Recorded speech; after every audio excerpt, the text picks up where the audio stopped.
Regresamos en la radio con Aarón Tapia. No son relaciones públicas, es periodismo sin tapujos ni mordazas.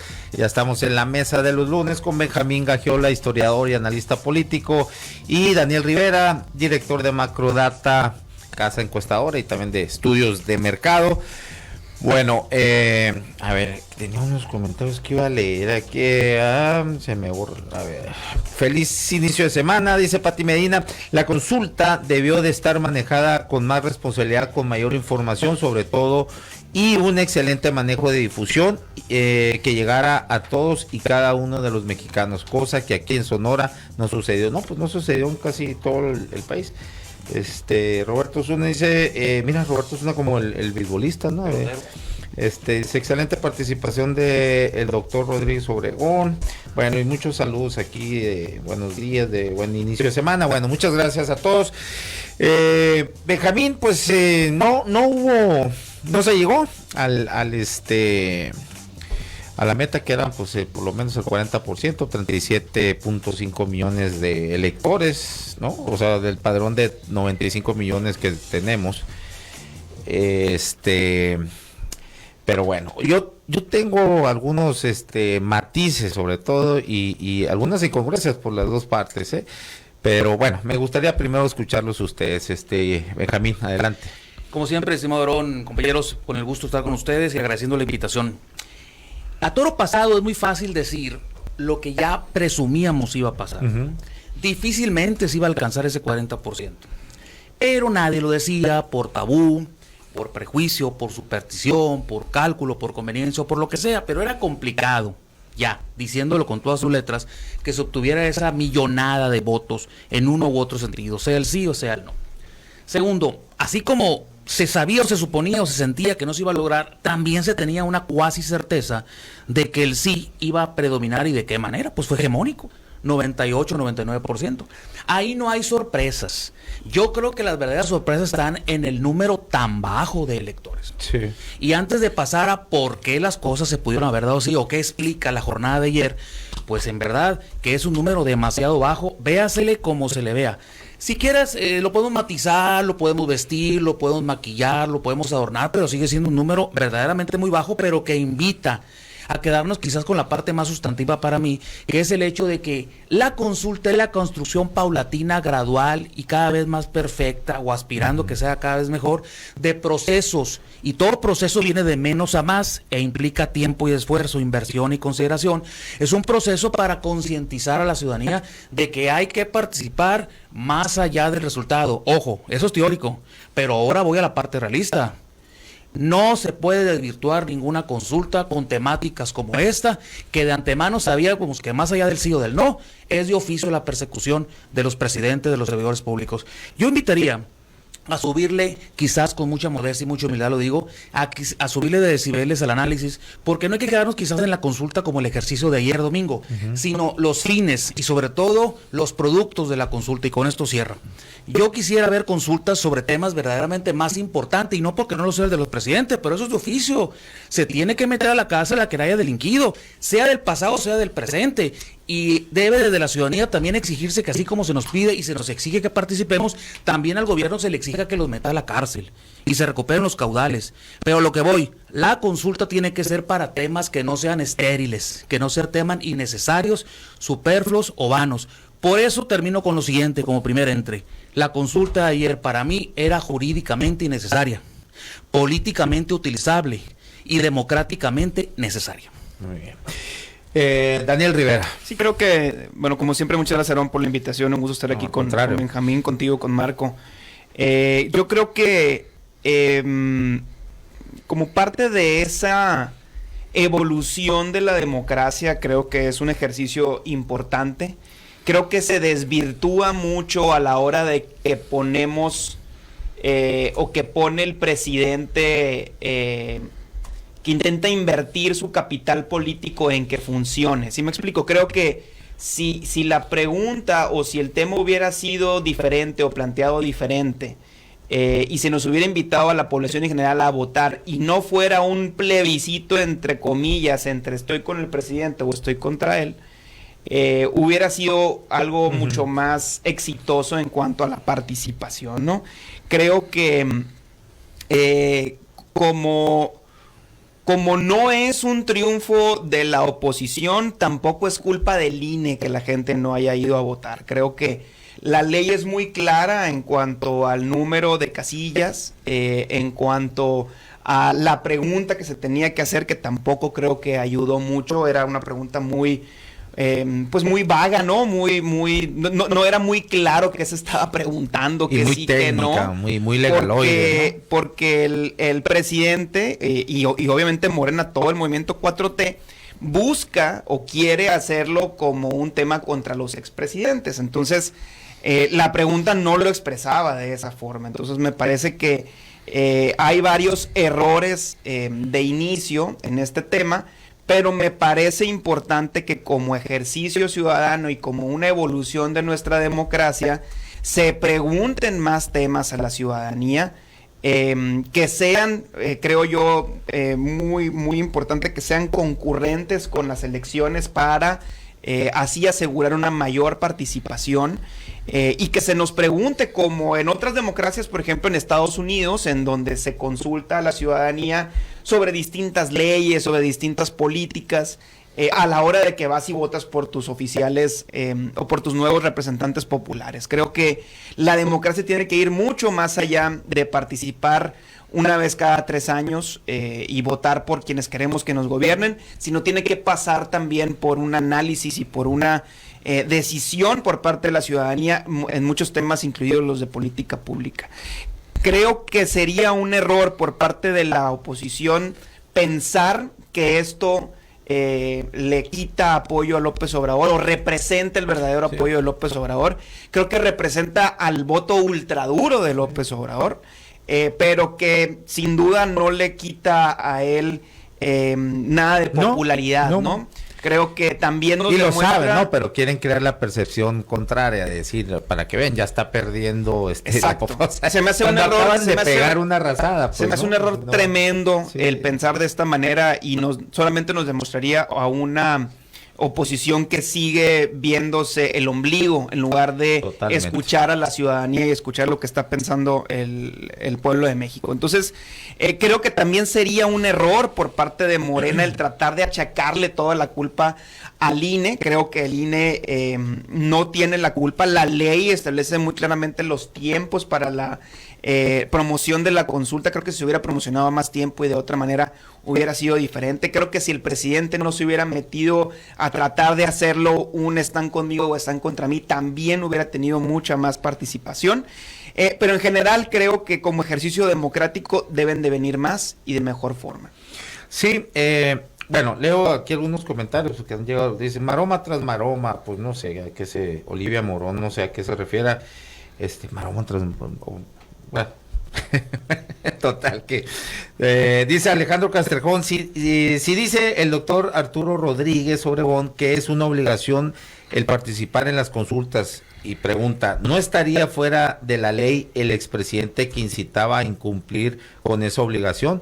Pues claro, bueno, no sé si fuera la ley, pero bueno, pero el mismo presidente también, porque él dijo que no iba a votar, pues no, o sea, el principal promotor, imagínate, pero, y dice, bueno, y luego le dice al Marco Mendoza, sí, un 90% votó por el sí, no es una muestra del sentimiento de una parte de la nación, dice, ¿qué más? ¿Qué había más? Estupendo análisis del doctor Arturo Rodríguez y valiosos aportes. El primero, que aún no siendo vinculante el resultado de la consulta puede ser un elemento de juicio para las posibles decisiones del presidente. Segundo, se debe impulsar el ejercicio a nivel de gobiernos locales. Sí, en eso estoy de acuerdo. Lázaro dice, la consulta se debió haber realizado el día de las elecciones, se hubiera ahorrado 500 millones de pesos y el pueblo hubiera tenido más casillas donde votar. Cúpulas de poder no quisieron. La intención de hacerla en otro día es desalentar a la población y se vio reflejado. Luego dicen, excelente explicación.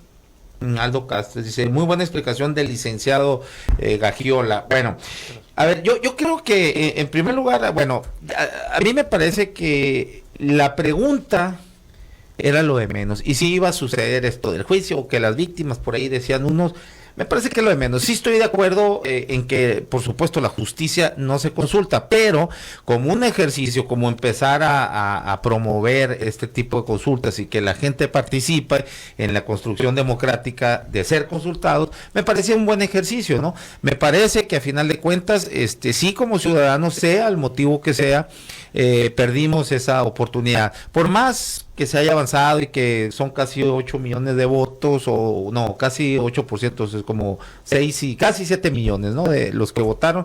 De todas maneras, me parece para un país de 130 millones de habitantes, 95 millones del padrón electoral, es poco, es la realidad, esa es la realidad.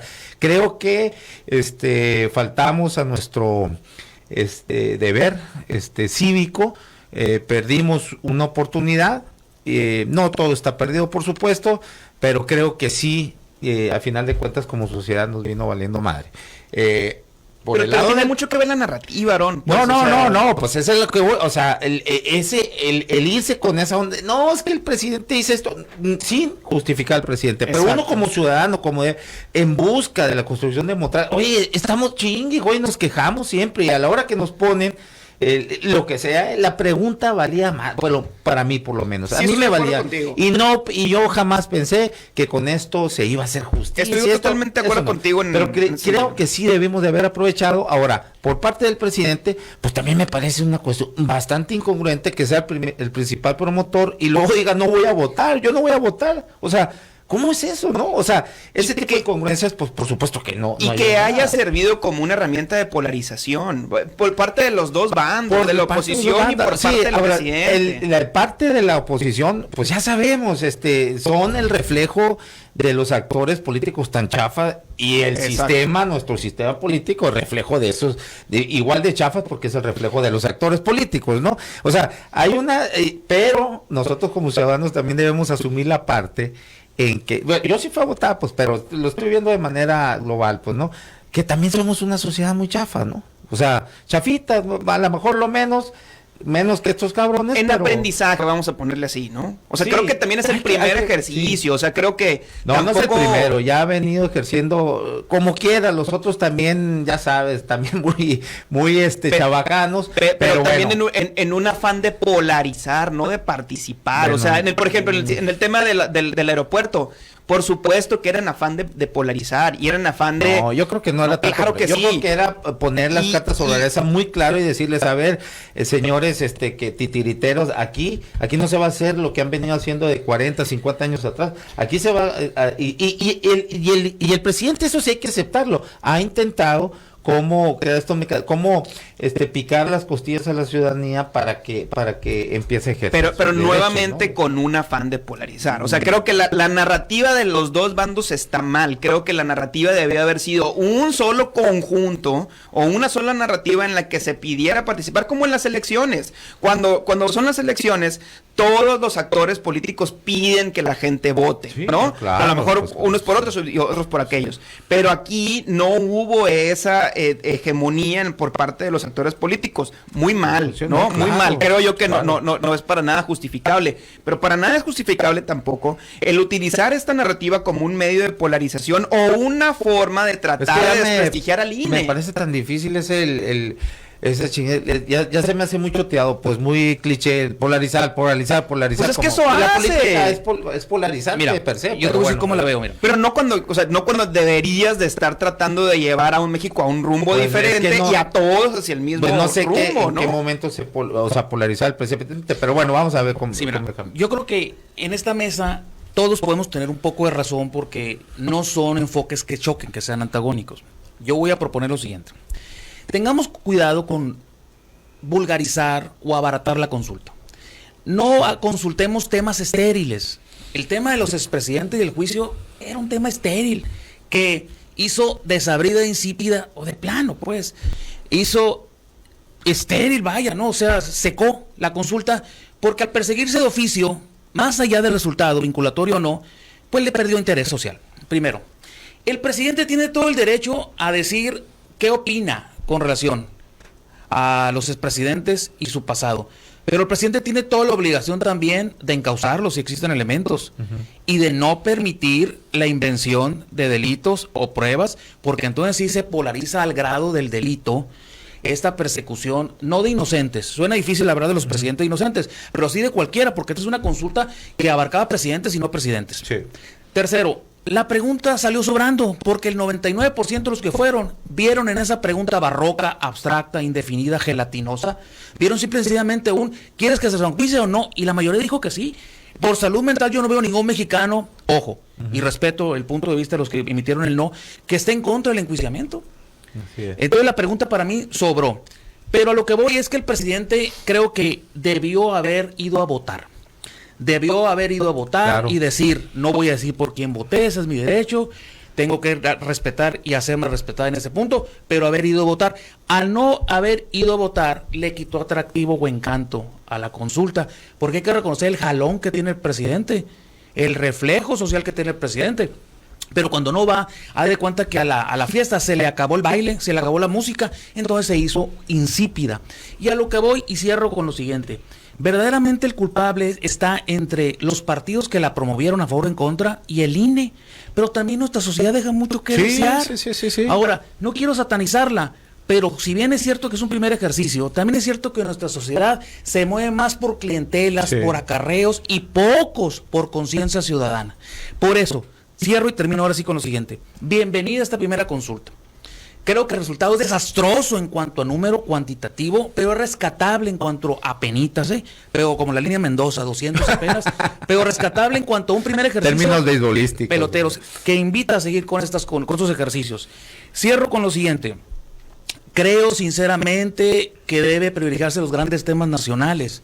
Tiene que preguntarse a los mexicanos si cambiamos de régimen, si cambiamos de estructura federalista, si forma de gobierno, si discutimos la chatarrización ¿no? de Pemex, si apostamos por las energías renovables, si habilitamos el aborto. Los grandes temas son los que dan savia y sustancia a las consultas, no temas que de una otra manera se prestan para el manipuleo y la polarización de ambos bandos. Y aquí es una invitación a no perder de vista lo siguiente. El presidente sigue siendo el motor y el alma de sus seguidores. Cuidado con eso. Esa es falta de institucionalización. Si el presidente no va a votar, se derrumban las expectativas. Pues eso habla de que hay mucho partido por construir todavía. Sí, eso, Daniel. Yo, por ejemplo, yo no lo entendí. A ver, hay esa parte. Yo entiendo muchas cuestiones, bueno, o creo entenderlas, ¿no?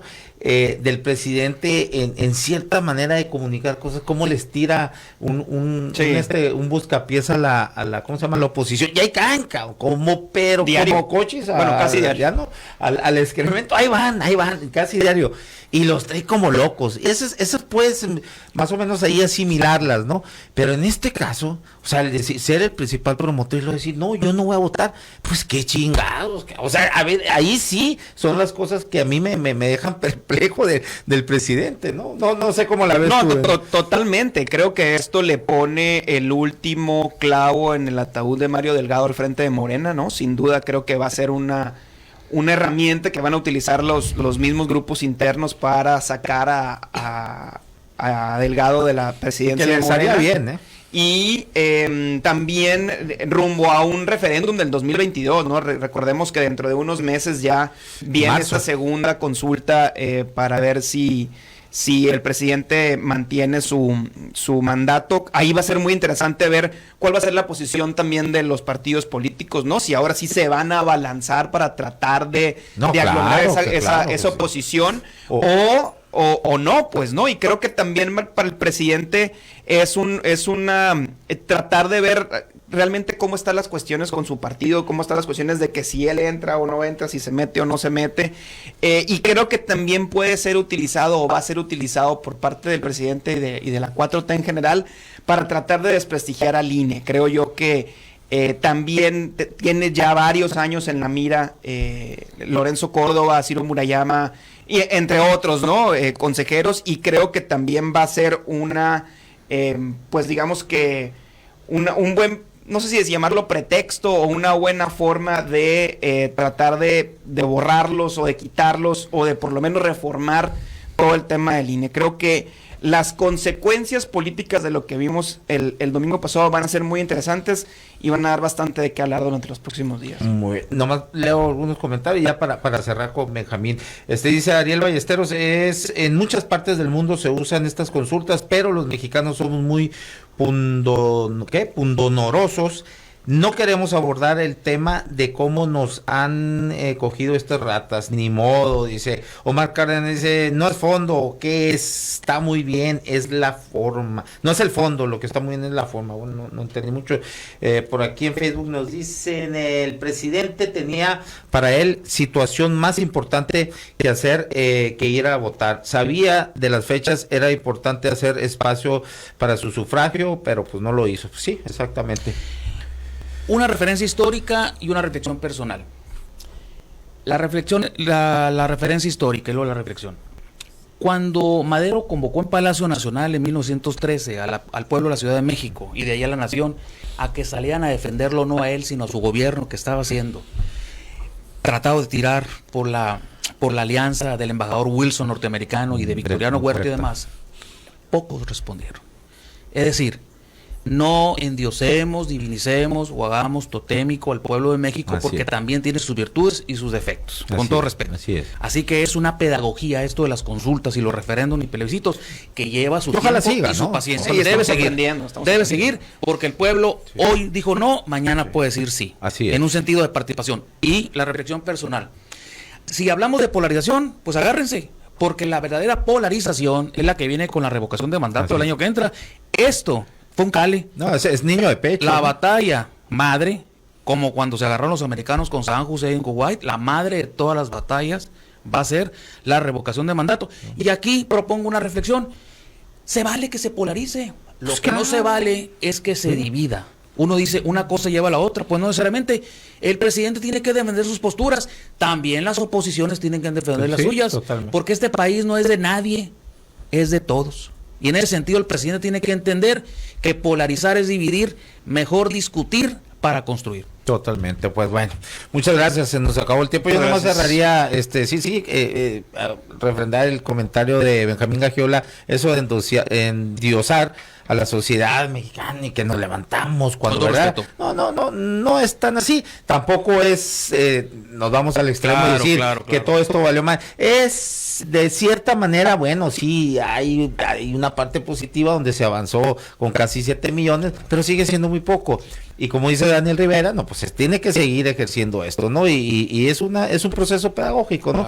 Bueno, sigamos trabajando para construir en ello, ¿no? Muchas gracias. Daniel y Benjamín. Gracias, bueno, esto fue En la Radio con Aarón Tapia.